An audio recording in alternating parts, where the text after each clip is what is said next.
통일부가 대북전단 살포 활동을 벌여온 단체 두 곳을 남북교류협력법 위반으로 고발하고 법인 설립 허가를 취소를 검토하면서 정치권 공방도 가열되고 있습니다.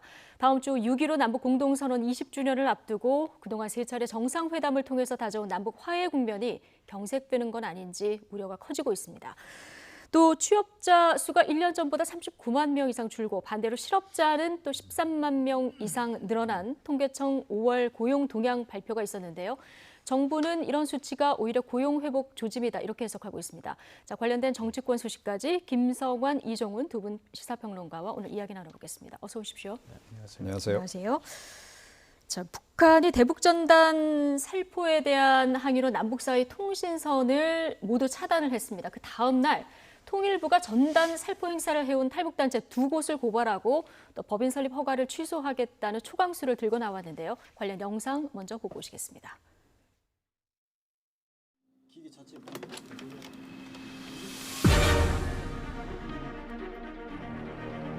동남 사이의 모든 통신 연락선들을 완전 차단해 버릴 데 대한 지시를 내렸다.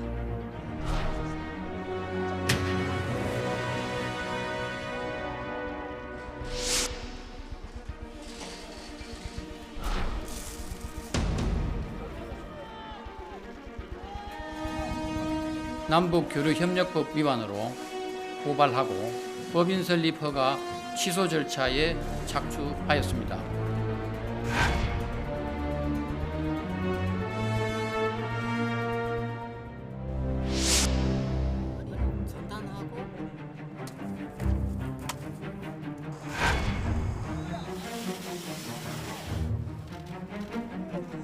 독재자인데다 보내는 건 괜찮고 생존권에 관련된 국민인데다 보내는 거는 그러면 교류협력법에 걸리는가요?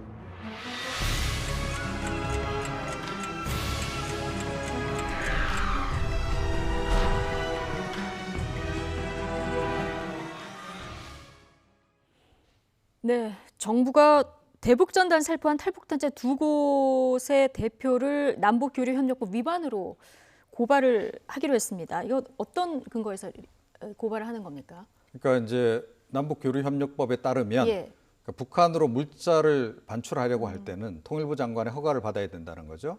자, 그런데 이분들이 이제 보낸 것 중에는 뭐 쌀도 있고 뭐 이제 USB 같은 것도 있고 이제 이런 거 아니겠습니까? 그러니까 이런 거를 허가받고 보내야 되는데 허가 없이 보냈다. 예. 이게 이제 근거를 들고 있는 이제 그런 내용인데요. 그런데 이게 좀 제가 보기에는 아무리 급하더라도 이 실을 허리에 묶어서 바늘을 쓸 수는 없는 거 아니겠습니까? 좀 그런 상황이 아닌가 이런 생각이 들어요. 그러니까 사전 예고도 너무 없었고 예. 그런 상태에서 북측에서 이와 관련해서 과민 반응을 좀 보이자마자 곧바로 이런 조치를 내놓으니까 그럼 이제까지 뭐 하다가 이 법이 없었던 것도 아니고 이제까지 그런 적이 또 없었던 것도 아닌데 좀 너무 좀 뜬금없다. 이제 그런 지적이 좀 나올 수밖에 없는 그런 상황인 거죠. 예, 너무 빨리 했다. 실을 바늘 허리에 꿰는 것 같다. 이런 얘기를 해주셨는데 남북교류협력법 뭐 진작에 있었고요. 지금 이게 쌀이나 전단을 그렇다면 반출 승인 물품으로 볼 수 있나 여기에 대한 논란이 좀 있는 것 같아요. 뭐 논란의 소지는 있다고 생각합니다. 저는 뭐 고육지책이라고 보고요. 근데 지금 말씀하셨던 것처럼 왜 이 시점에서 북한 쪽에서 반응이 격하게 나오니까 왜 이렇게 좋지 않느냐 이거에 대해서는 개인적으로는 동의가 안 됩니다. 왜냐하면 거꾸로 얘기하면은 대북 전단 뿌리는 것 또한 굉장히 고질적인 문제였거든요. 그러니까 이명박 정부 시절부터 2008년부터 12번 정도 지금 반출을 유포를 금지하도록 했다는 거 아닙니까? 이명박 정부 때도 3번, 박근혜 정부 때도 8번이나 있었던 거라고 하고요. 이번에 이제 문재인 정부 들어와서 1번을 이제 못하게 한 겁니다.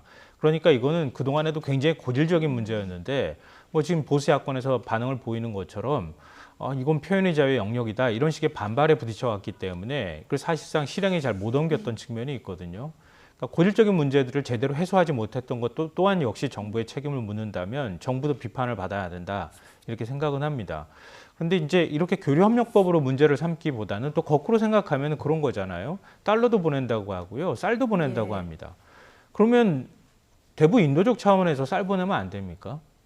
그러니까 왜 그거는 안 하고 왜 이렇게 뭐 풍선에 매달아 가지고 삐라랑 같이 뿌려야지 되는 거라고 생각하는 그거 발상 자체부터 전 잘못됐다고 생각하고요.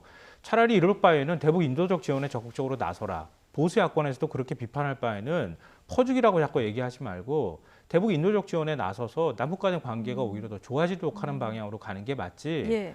마치 전시상에서나 뿌리는 이 전단지 같은 것들을 이런 방식으로 평시에 뿌려가지고 뭐 마치 심리전을 수행하는 것처럼 이렇게 하는 방식은 적절하지도 방식상으로도 적절하지 못할 뿐더러 내용상으로 봐도 남한 체제가 북한보다 우월하다고 하는 우월성을 강조하는 것도 아니고 그래도 어쩔 수 없이 우리 차원에서 우리는 인정할 수밖에 없는 북한의 최고 지도자를 북쪽에서 생각할 때 최고 존엄이라고 하는 사람을 이렇게 저렇게 비난하는 식의 대북 전단을 살포하는 게 과연 무슨 효과가 있느냐 그런 측면에서 내용적인 측면에서 저는 부적절하다고 생각합니다. 예. 정부는 지금 이렇게 고발하는 거는 이전하고는 사정 변경이 생겼다 이런 설명을 하고 있는데 자 그런데 정부가 이렇게까지 나오고 있는데 북한 오늘도 비난 수위를 높이고 있거든요. 예. 이걸 어떻게 봐야 될까요? 그러니까 북측의 요구사항은 제가 보니까 김여정 그 부부장의 성명 내용도 그렇고 그 이후에 나온 이제 북측 관련한 그 일련의 보도 내용을 보게 되면 그러니까 법을 만들어서 이 규제를 하라 이거예요. 예, 이제 그걸 계속 요구를 하고 있더라고요. 자, 그런데 지금 이제 우리 정부 입장에서는 법 제정까지는 시간이 많이 걸릴 것 같고 예. 일단 급한 대로 남북교류협력법을 활용해서 일단 막아보겠다 이제 이런 의도 같은데요. 이럴 바에는 차라리 이명박 정부나 박근혜 정부 때 했던 방식이 더 낫다라고 저는 생각합니다. 그때 이제 경찰을 동원해서 이제 이 저지를 다 시키지 않았어요. 그때 이제 근거는 뭐였냐면 이걸 띄우게 되면 북측에서 고사포를 쏘기도 하고 이걸 떨어뜨리기 위해서 그래서 접경 지역 주민들이 굉장히 위험하다. 실제로 접경 지역 주민들이 이와 관련해서 시위도 하고 그랬거든요. 예. 자 이제 그렇기 때문에 이 접경 지역 국민들의 안전 도모 차원에서 이거를 이제 막을 수밖에 없다. 이런 명분을 가지고 그때 막았는데요. 차라리 그게 더 낫다라고 저는 생각을 합니다. 그러니까 앞으로도 그런 식으로 충분히 이건 막을 수 있는 거고 그와 동시에 이 대북 단체들하고 뭔가 좀 대화가 좀 더 적극적으로 이루어졌어야 하는 거 아닌가 이런 생각이 들어요. 예. 저도 개인적으로 이 방식이 조금 이제는 시대에 좀 뒤떨어진 방식이다라고 생각합니다. 자 그렇다면 이제 새로운 방식을 좀 이제 모색하라라는 그런 쪽으로 해서 좀 유도를 해보는 방법도 있었을 텐데 예. 너무 좀 소통도 좀 부족했던 상황에서 좀 너무 그 느닷없는 대책이 좀 나오다 보니 상당히 조금 좀 예. 문제가 유발될 수밖에 없다. 이렇게 그런데 이제 생각합니다. 유도를 해보려고 해도 지금 탈북 단체들 이 지금 대북 전달 살포하는 단체들이 점점 더 강경한 이런 입장을 보이고 있어서요. 당장 탈북 단체들 통일부 결정에 반발하면서 북한에 드론을 떨어뜨리겠다 이렇게 반발하고 나섰는데 이 목소리 잠깐 듣고 오시죠. 우리는 겁먹은 역적부 비리비리한 거하고 상대 안 해. 2천만 북한 동포들에게 전단을 보낸 것으로 김정은이 머리 위에 드론으로 떨어뜨린 것으로 대답할게요.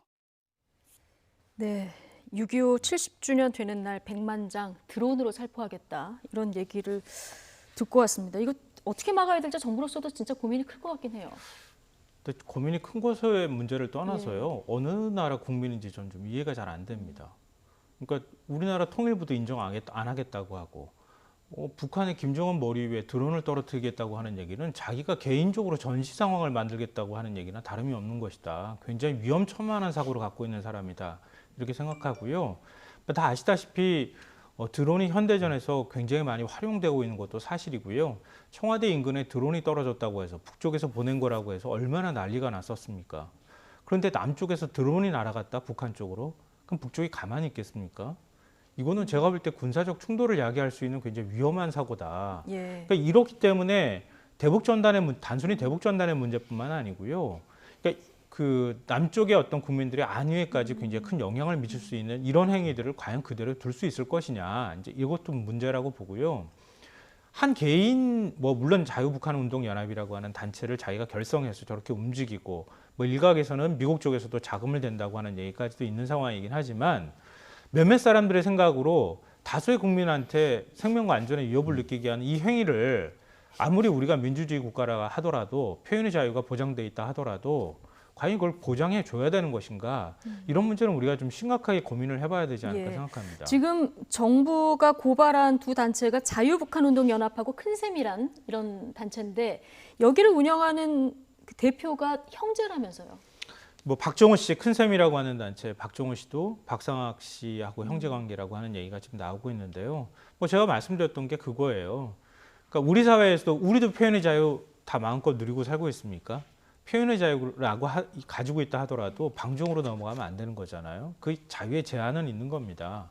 그러니까 이들 역시 마찬가지예요. 예. 그러니까 탈북민이라 하더라도 지금 남쪽에서 어떤 헌법 체계를 갖고 있고 이 안에서 무엇을 지켜줄지에 대한 사회적 통념이나 체계에 대해서는 존중해줘야 하는데 그런 부분에 대해서 존중하지 않고 나는 탈북했으니까 북한의 민주화를 위해서 뭘 해도 된다 이런 식의 사고방식은 저는 너무 지나치다고 예. 생각하고 그러니까 이렇게 형제들이 활동하는 것을 또 어떤 각도에서 좀 바라봐야 될지 그 부분에 대해서도 개인적으로 의문을 갖고 있습니다. 이종훈 평론가님. 이 단체가 주장하는 거는 북한 주민의 알 권리를 보장하기 위해서 우리가 이렇게 한다라고 얘기를 하고 있는데 근데 지금까지 보낸 전단 내용 중에는 사실 알 권리하고 상관없는 부분도 많거든요. 예를 들면 노 전 대통령 비하하는 전단을 보낸다든가 이런 부분은 어떻게 봐야 될까요? 네, 그러니까 좀 이제 약간 이제 자기들 생각으로는 그게 소신일 수 있다고는 봐요. 예. 그럼에도 불구하고 좀 제가 보기에는 다분히 좀 약간 극우적인 그런 사고 방식도 상당히 좀 많이 반영이 돼 있는 그런 상황인 것 같고. 자, 그런데 뭐 대한민국은 극좌 사고를 가진 사람도 있고 극우 사고를 가진 사람도 있고 또 여러 가지 뭐 행동이나 또 이런 캠페인 같은 것도 벌일 수 있다라고 저는 생각을 해요. 이제 그게 이제 과해서 다른 국민들에게 피해를 입힌다라고 하는 상황이 오면 그거는 이제 그냥 뭐 방치할 수가 없는 이제 그런 상황이 되는 거죠. 자, 그런데 이제 이 그 전단 살포 행위라든가 또 뭐 드론을 띄운다고 했을 때도 마찬가지라고 보는데 만약에 드론을 띄우면 뭐 북측에서는 당연히 드론 떨어뜨리려고 고사포 쏘겠죠. 예. 그러면 이제 그 고사포는 상당히 장거리로 또 나가기 때문에 접경 지역 우리 주민들 쪽으로도 날라올 수 있는 겁니다. 예. 자, 그런 점에서 이거는 조금 이제 막아야 될 필요성은 있는 거죠. 근데 저는 막는 경찰력을 방법을 어떻게 해야 동원해서 되느냐? 막는 것 이건 좋다 이거예요. 예. 그러니까 우리 국민의 안위 보장 차원에서 이거는 이제 그 경찰력을 동원해서 하는 거 이런 거는 맞고요. 다만 이제 이 법 적용을 하는 부분에 있어서는 그러니까 좀 엉뚱한 법을 맥락이 닿지 않는 법을 갖다가 적용시키는 이런 식이 아무리 급하더라도 그런 건 좀 하지 말아야 된다라는 얘기를 제가 이제 드리는 거고요. 그리고 차라리 필요하면 이제 이와 관련해서 뭐 특별법을 만들 수는 있겠죠. 근데 그와 동시에 저는 이제 좀 정부에게 더 강력하게 요구하고 싶은 것은 그러니까 이들 단체들하고도 소통을 좀 더 적극적으로 좀 해야 된다라고 생각을 해요. 그래서 운동 방식에 대해서 그러니까 뭐 새로운 방식을 좀 제안할 수도 있는 거고 이제 그렇게 좀 해야 되는 측면이 있다. 제가 보기에는 이번 정부 들어서 이 단체들이 상당히 자기들 생각에는 소외됐다라는 생각을 많이 가지고 있는 것 같고 그런 것도 약간 조금 이런 좀 일반적인 상식의 선에서 볼 때 조금 선을 넘는 예. 그런 행동들 또 그런 내용들의 어떤 전단을 보낸다든지 예. 이런 것들도 그런 맥락에서 나오는 게 아닌가 이런 생각이 좀 듭니다. 근데 이렇게 이분들이 긴장 수위 조성할 때마다 불안한 거는 접경주 주민들이라서 이분들이 걱정인데 일단 남북 간 연락 채널을 차단한 북한의 조치 그리고 어제 탈북단체 두 곳을 고발한 정부의 결정에 대해서 정치권 반응은 엇갈리고 있는데요. 같이 듣고 오시겠습니다. 북한이 남북 소통 채널을 차단했습니다. 어떤 의도이든 미래지향적 조치가 아니라는 점을 분명하게 강조합니다.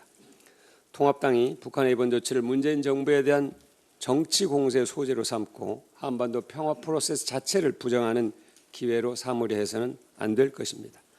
평화의 시계를 멈추게 하거나 뒤로 되돌릴 수는 없습니다. 국회가 4.27 판문점 선언 비준 동의안을 처리하는 것이 필요합니다. 미래통합당은 국민과 함께 다음과 같이 문재인 정부에게 촉구합니다. 하나, 문재인 대통령은 국민들에게 실패한 대북 정책에 대해서 사과하고 안보 라인을 전면 교체해야 됩니다. 북한의 어떠한 도발 행위도 용납할 수 없다는 강력한 의지를 표명해야 합니다. 네. 그동안 세 차례 정상회담하면서 다 좀 평화가 일그러질까 참 걱정인 상황인데 일단 여당은 판문점 선언에 대해서 국회 비준을 하자 이걸 2018년에도 추진을 했었는데 잘 안 됐잖아요. 이번에는 어떻게 가능할까요? 전 빨리 비준을 서둘러야 된다고 생각합니다. 그러니까 왜냐하면 지금 전담 문제도 판문점 선언 안에 적도 행위를 금지한다, 하지 않겠다고 하는 내용의 약속이 있습니다. 예. 그 남북 간에 지금 문재인 정부 들어서 첫 약속이었거든요. 확성기 방송은 우리가 금지를 했고요. 예, 이 우리- 전단 살포가 해결이 안 됐던 그러니까 두 가지 거예요. 다 사실은 군사적 충돌을 야기했던 상황이에요. 아시다시피 확성기 방송 같은 경우에도 포격을 하겠다, 아니다 그래가지고 얼마나 긴장감이 고조가 됐었습니까. 그리고 대북 전단 같은 경우에도 앞서 잠깐 말씀하셨던 것처럼 2014년도에 연천에서 북쪽에서 고사총을 쏴서 그거를 뭐 터뜨리겠다 이렇게 했는데 그 탄환이 우리 쪽까지 날아왔어요. 우리가 기관총으로 응사했어요. 이러면서 거의 일촉즉발의 상황까지 갔었거든요. 그러니까 이런 상황이 계속 재현될 가능성이 있다고 하는 것이고요. 전 좀 그 사고를 넓게 우리가 좀 했으면 좋겠는데요. 예를 들어서 우린 또 국가보안법으로 표현의 자유를 제한하고 있잖아요. 어느 정도. 그러니까 남북 간의 관계는 특수합니다. 그러니까 우리가 지금 70년이 지났지만 한국전쟁 이후에 50년 이상을 적대 관계로 살아왔습니다. 지금도 적이라고도 얘기합니다. 그러니까 이런 특수한 관계 속에서 남북 화해 협력을 하기 위해서는 상대방의 존재를 인정할 수밖에 없습니다. 그러니까 당신은 인정하지 않는데 무슨 대화가 되겠습니까? 무슨 신뢰가 되겠습니까? 남북 경제 협력이 어떻게 이루어질 수 있겠습니까? 예를 들어서 북한에서 우리한테 지금 이런 상황에서 예. 대북 전단을 보내고, 과거에 저도 대북 전단 주스로 다닌 적도 있거든요. 그러니까 그랬던 시절처럼 1970, 80년대로 다시 되돌아가자고 하면 그렇게 할 수 있습니다. 그러니까 그런 걸 쌀을 보내거나 달러를 보내거나 이렇게 우리 체제를 비난하거나 이런 것들을 전단을 보낼 때 우리가 그러면 어떻게 대처해야 합니까? 역시 상대적인 거라고 저는 생각합니다. 예. 그러니까 이런 부분에 있어서 최소한의 것들에 대한 신뢰 보장이나 이런 것들을 해주면서 서로 간에 대화를 해야 되는 것인데, 지금 북쪽에서는 그동안에 합의가 이루어졌지만 뭐 북미 관계가 뭐 잘 그 하노이 회담이 노딜로 끝나고 그리고 난 다음에 남북 관계가 풀리지 않은 이런 것들이 계속 누적된 불만들이 예. 있다고 보이고요. 뭐 체제 내에서 있어서의 불만도 물론 있을 수 있겠죠. 그러니까 우리가 남북이라고 하는 특수한 상황을 인정한 가운데 뭔가 해법을 찾아야지, 북한은 적이다 이렇게 상정해 놓고 해법을 찾으려고 그러면 아무것도 답이 안 해법이 나온다. 없다는 예. 겁니다. 그래서 여당은 지금 일단 판문점 선언 비준부터 하자 이 주장을 하고 있는 거고, 야당에서는 대북 정책 자체가 실패했다, 안보 라인 교체 얘기까지 나왔어요. 뭐 외교안보 라인 교체 얘기는 뭐 계속 나왔던 얘기죠. 얘기죠. 그러니까 뭐 예. 새로운 얘기 아닙니다. 그래서 이번에도 역시 이제 마찬가지 이제 그런 주장을 좀 하고 있는 거고, 뭐 정치적인 공세라고 이제 봐야 되겠죠. 현재 외교 안보 라인이 잘하고 있다라고 저도 생각하지는 않습니다. 하지만 뭐 이거는 어찌 됐건 문재인 대통령이 결정을 내려야 될 그런 이제 사안이기 때문에 일단 이제 그 문재인 대통령의 책임이다, 이 부분은 이렇게 생각을 하고요. 이 판문점 선언 비준 문제는 이번에는 당연히 저는 뭐 할 거라고 봅니다. 그리고 예. 할 수 있잖아요. 그렇죠. 예, 의석수로 봐도 그렇고, 그래서 저는 할 거다라고 이제 보는데, 앞으로 어떤 식으로든 뭐 그러니까 보수 정권 하에서도 사실은 남북 정상회담은 추진 과거에도 했던 거고 앞으로도 아마 추진할 겁니다. 그럼 어떤 형태로도 선언문 나올 것이고, 그거는 또 역시 비준을 해서 차곡차곡 일단 쌓아는 놔야 된다라고 저는 예. 생각을 해요. 그러니까 설령 그것이 북측에서 안 지켜서, 그러니까 좀 뭐 거의 이제 실효성이 없는 그런 그 선언이 되고 말더라도 계속 그런 거를 쌓아 나가는 것은 향후에 우리가 이제 통일을 생각할 때는 명분 쌓기용으로도 필요한 거다라고 저는 생각을 하고요. 그 다음에 이제 그 좀 극우적인 사고방식을 가지고 있는 분들과 관련해서 제가 가장 납득이 안 가는 부분은, 그분들은 뭐 김정은 체제가 금방 막 이렇게 뭔가 체제 변동이 좀 있기를 바라는 그런 그 의사 표현을 자주 하시는데요. 그게 과연 우리 보수 진영, 우리 기업인들이 바라는 걸까요? 저는 그렇지 않다라고 보거든요. 제가 접한 많은 진짜 생각 있는 보수, 또 좀 기업인들, 이런 분들 같은 경우에는 오히려 급속한 통일을 원치 않으세요. 예, 시간을 두고 천천히 예. 통일을 해나가자는 그런 입장이다라는 거죠. 그래서 그렇다라고 한다면 본인들의 주장이 보수 진영 내에서도 이게 합리적으로 수용될 수 있는 것인지 여부도 좀 잘 판단을 좀 하실 필요는 있다, 이렇게 생각을 합니다. 예, 자 국회에서 관련한 어떤 논의들이 좀 진척이 될지 지켜보도록 하고요. 이번에 경제 이야기를 좀 나눠볼 텐데, 어제 통계청 고용 동향이 나왔는데요. 국내 취업자 수 3개월 연속 감소를 했고, 반면에 실업자 수는 또 최대치로 늘어난 이런 상황이에요. 코로나19 감안해도 좀 어렵긴 한 상황은 맞죠. 굉장히 심각한 거죠. 예. 사실 그렇기 때문에 정부에서 더 적극적으로 재정 역할을 해야 될 필요성도 있고요. 이건 뭐 우리나라뿐만 아니라 전 세계가 동시에 공통적으로 다 겪는 상황이기도 합니다. 어찌 보면 뭐 OECD도 평가하고 그리고 IMF도 평가하는 것처럼 우리가 그나마 충격이 좀 덜한 국가 중에 하나다라고 볼 수 있을 것 같기는 하지만 그래도 국민들의 고통은 상당히 클 수밖에 없는 상황이라고 생각합니다. 특히 뭐 음식 숙박업이라든가 이렇게 국민의 이동을 통해서 만들어지는 이런 부분하고 연관이 직접 되는 여행 산업이라든가 이런 쪽에 타격이 굉장히 크잖아요. 항공 산업도 지금 그런 상황이기도 하고.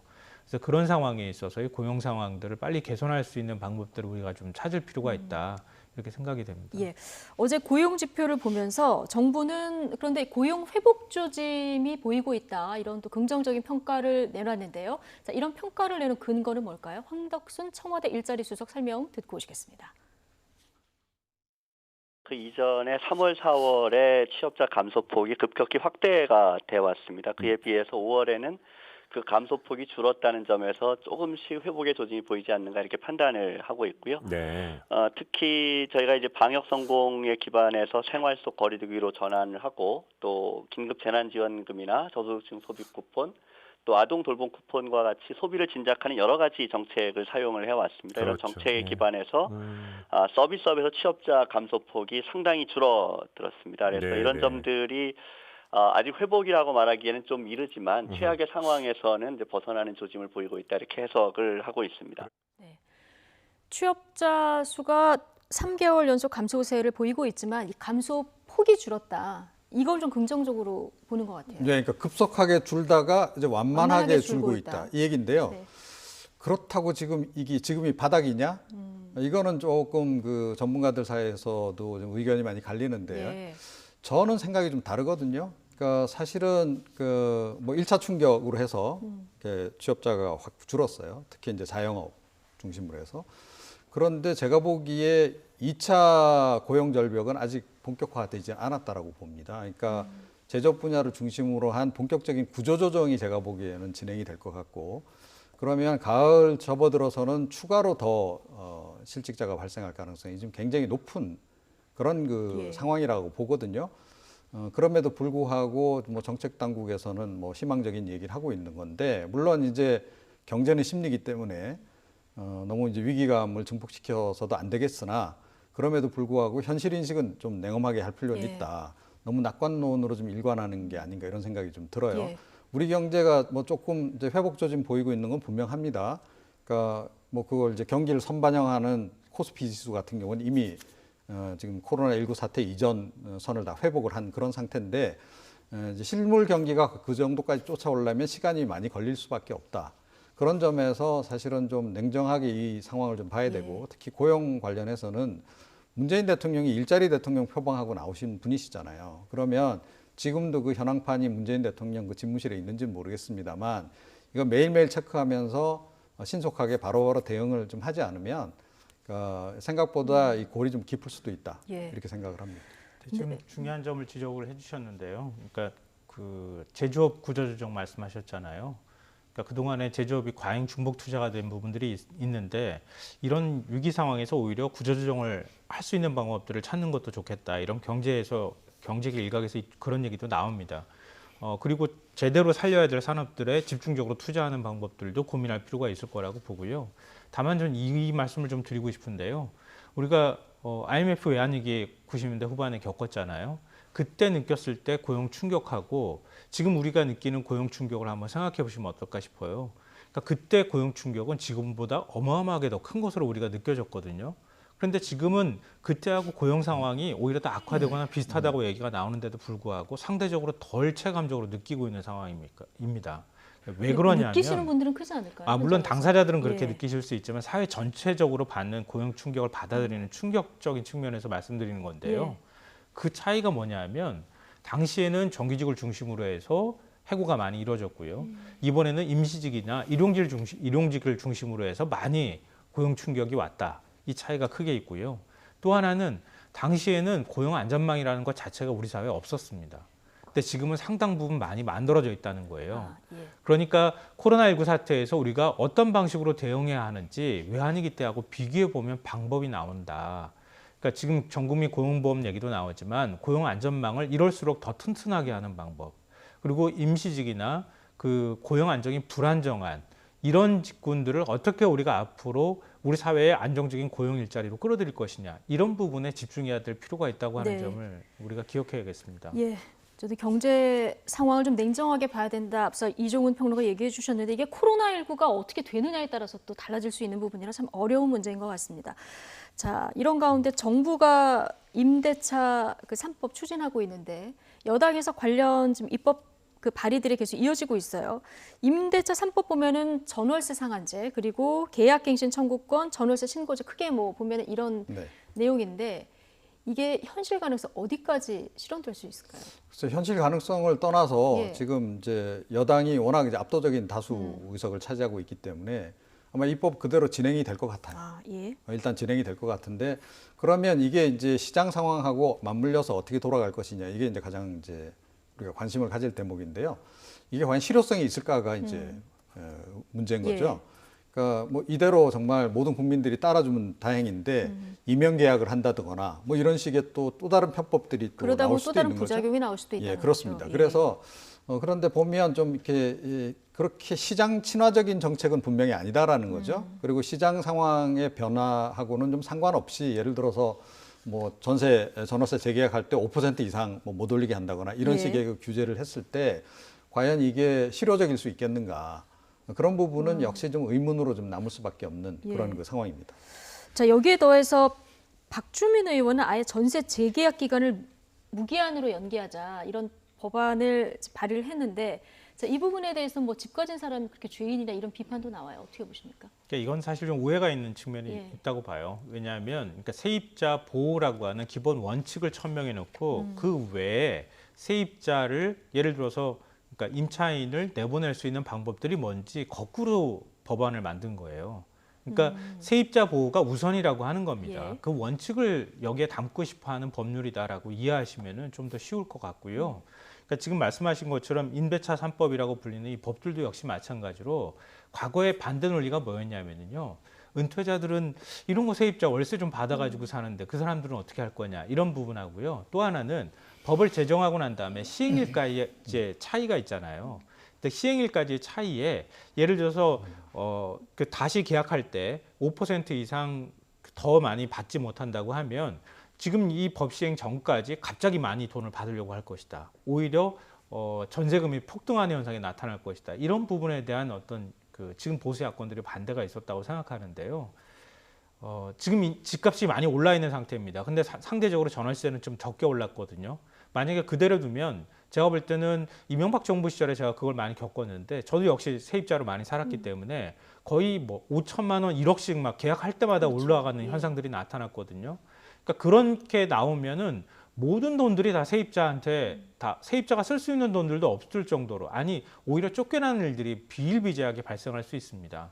그러니까 우리 사회의 사회 안전을 위해서라도 이런 부분에 있어서 어느 정도 5%든 어느 정도의 어떤 그 상한선을 두는 것은 좀 필요하다고 보고요. 예. 그것보다 더 필요한 것은 2년 동안 계약하고 사는 것, 이 부분인데요.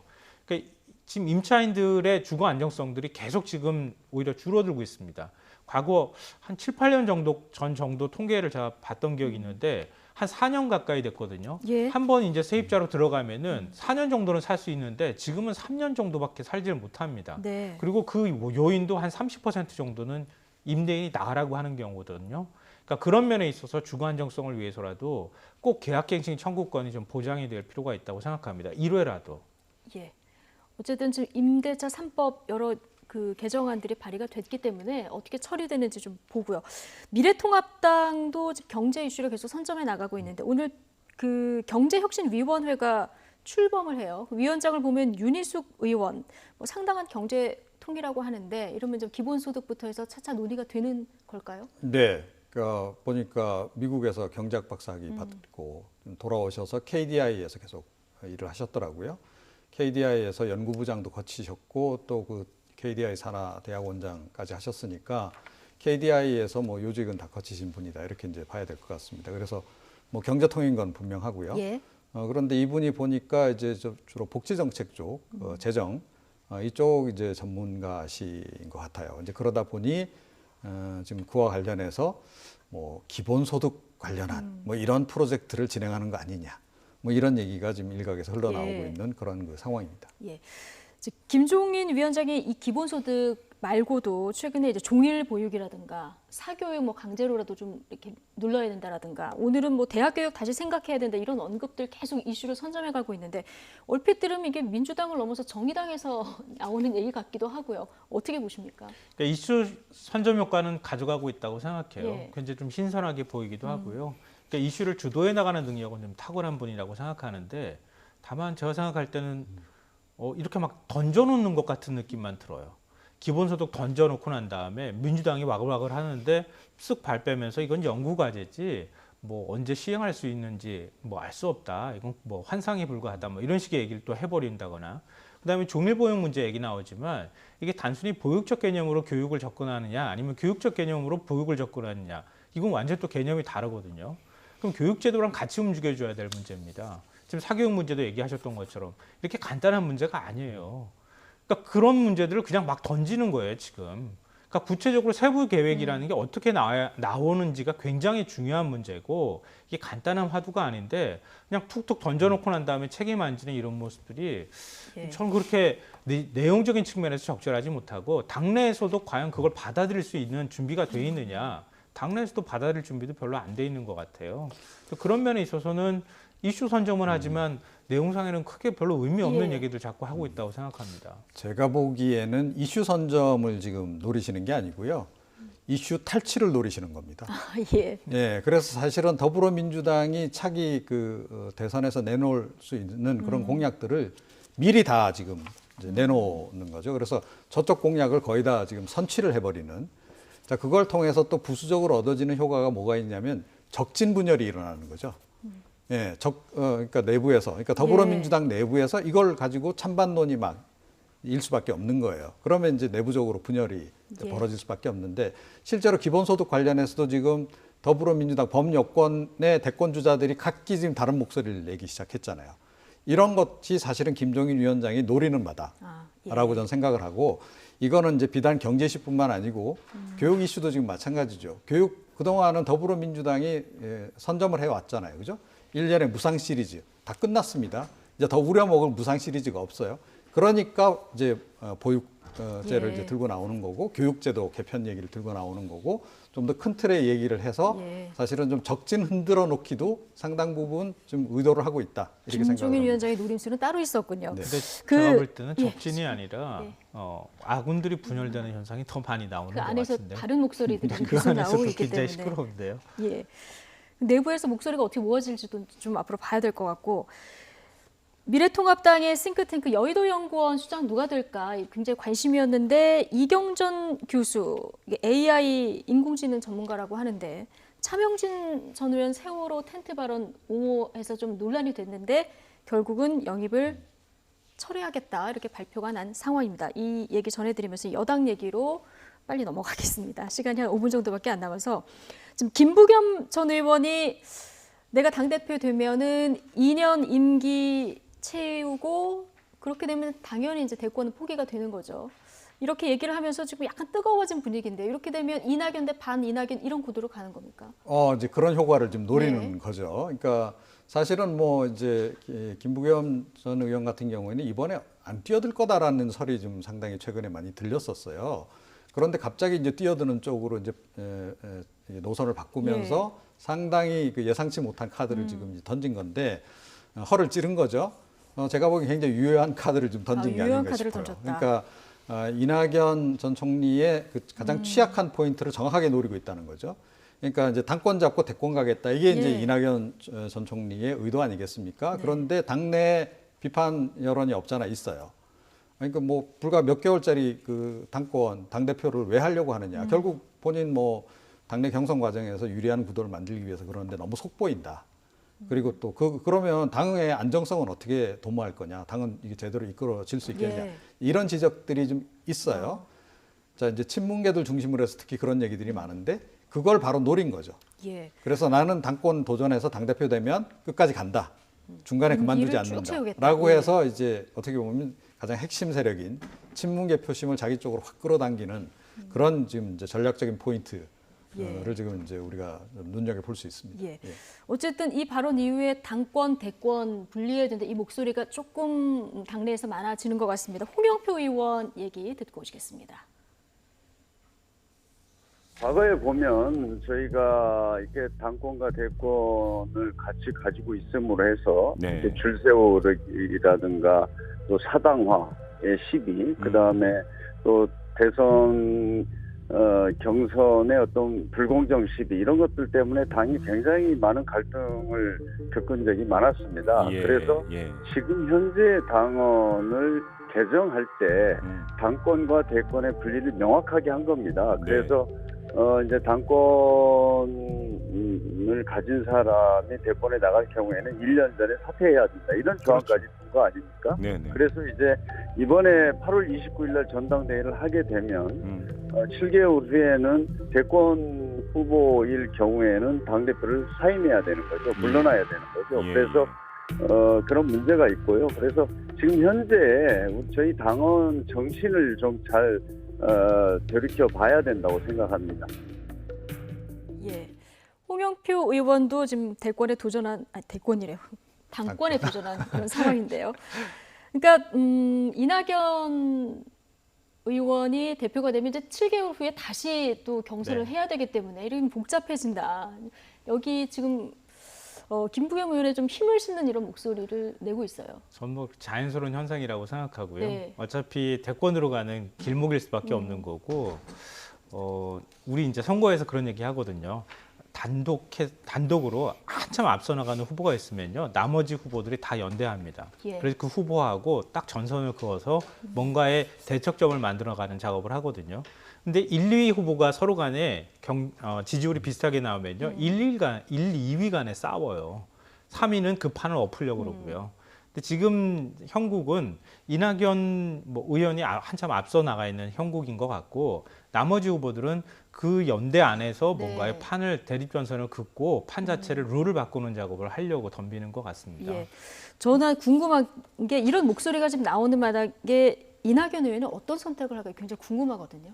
네, 그런데 이미 뭐 사실은 그 당권 도전 의사를 거의 뭐 공식화한 거나 다름이 없기 때문에 그 카드를 물리기는 쉽지 않을 거다라고 생각합니다. 네, 그래서 일단은 뭐 이제 나올 것 같고요.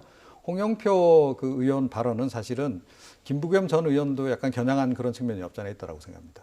그러니까 김부겸 전 의원이 설령 지금 제가 당대표 되면 끝까지 임기 채우겠습니다라고 말을 하지만 당대표에서 되고 나서 또 상황이 바뀔 수도 있는 거거든요. 그렇죠. 예, 뭐 우리 그런 거 많이 봐주지 않았습니까? 그러니까 그러면 절대 안 된다. 네, 그렇죠. 거기에 이제 못을 쐐기를 딱 받기 위한 그런 의도도 꽤 있다 이렇게 생각을 합니다. 알겠습니다. 어쨌든 당권 대권 분리 목소리가 커지면서 지금 8월에 있을 전당대회 관심도가 훅 올라간 건 맞는 것 같습니다. 김성환, 이종훈 두 분 시사평론가와 함께했습니다. 고맙습니다.